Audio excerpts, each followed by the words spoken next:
Good. Thanks for taking some time. My pleasure. Yeah, my pleasure. So tell us about your character. She is, well, she's a girl who's pretty much looking for, she starts out looking for an adventure.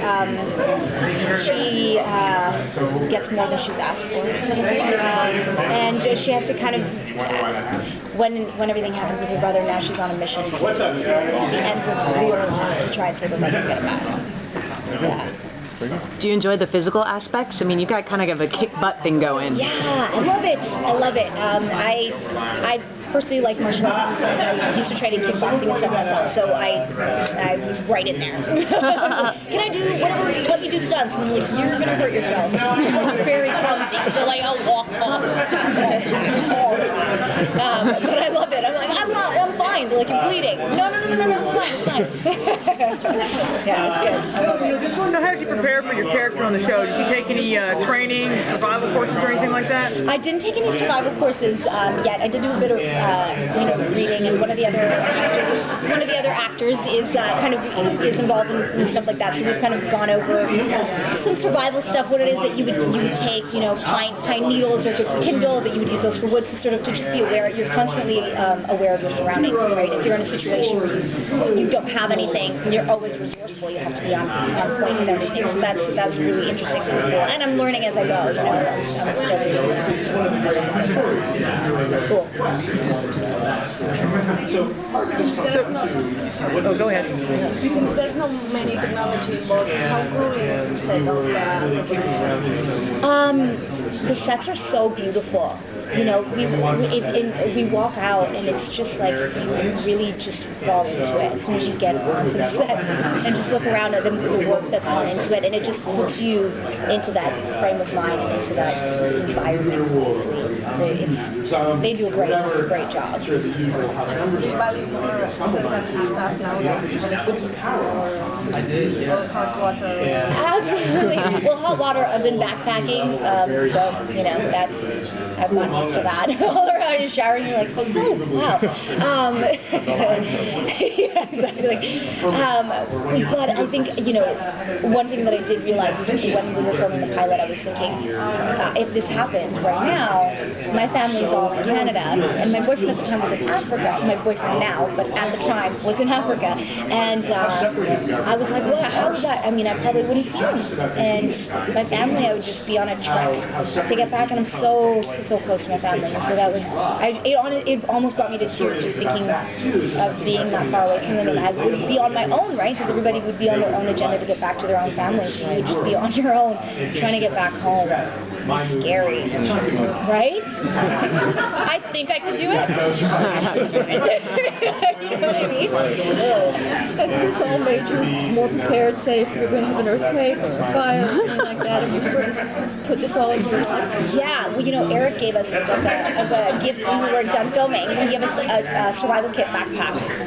The coolest thing ever. I took it apart and it was like Christmas. So I just kept taking stuff. I'm like, I'm never leaving this thing alone. I mean, you can't really prepare for stuff like that.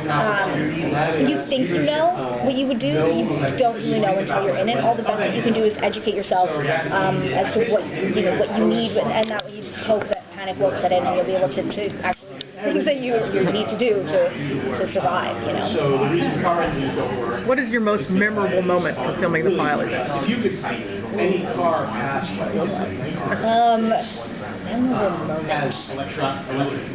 When we did walking onto the set, the cul-de-sac set that we have, and it was a very beautiful set. We did a scene in the trailer where my dad is dying, and that was just a really powerful scene, and a very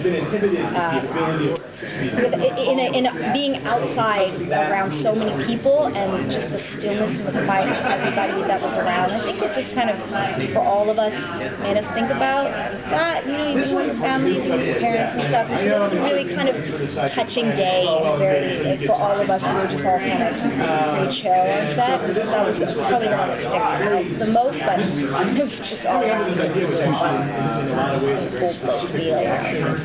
So what about Charlie and Nate? Can you trust him? I don't know. He seems to be there at the right time, but then... No, but you know, I don't know. No, I'm just kidding. I don't really know. I don't really know what's going to happen with us. That's the thing. You don't really know if you can trust him. I mean, that's the thing that Charlie's going through right now, is that she's kind of always been around the same people in this tiny little village her whole life, and now she's being thrown into a place where she and her stepmother don't really kind of see eye to eye, and her uncle doesn't really want to be there, and, you know, like, so she's, or her brother, who's her best friend, is not with her, and it's a very isolating world, and trusting people and learning how you can be betrayed the way that certain characters do to her. I think it just changes how she views things, and definitely puts more of her value into getting Daddy back. You know, you need that lifeline. I think all of us, if you've ever been in a situation, you go to a party and you don't know anybody, and you're just kind of standing there, and you're like, oh my God. And then you find a friend, you're like, friend! You know what I mean? I think there's a bit of, I mean, less comedic, but more like there's a bit of drive. So it's got to be a bit of a challenge, and playing a role that has all of these different emotions. How do you balance tapping into some of the darker or heavier emotions and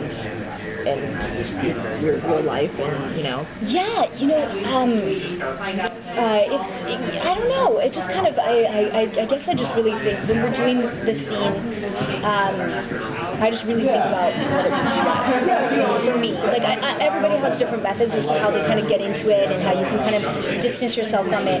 And for me, getting into the heavy emotional stuff, I really start to think about what it really would be like for this character to lose that person. And I mean, it's like when you read a book, you know, you read a book and you have empathy with this character that you're reading in a book, and you find yourself in tears, or when you're watching a movie, you find yourself in tears because you empathize with them, and that's kind of the same way that I feel when I'm reading about the character. I mean, you do your backstory, so you have an attachment to the people all around. So that's mine. That's the way I feel about it. And sometimes I listen to certain songs that kind of get me in touch with emotions that I store aside in my real life.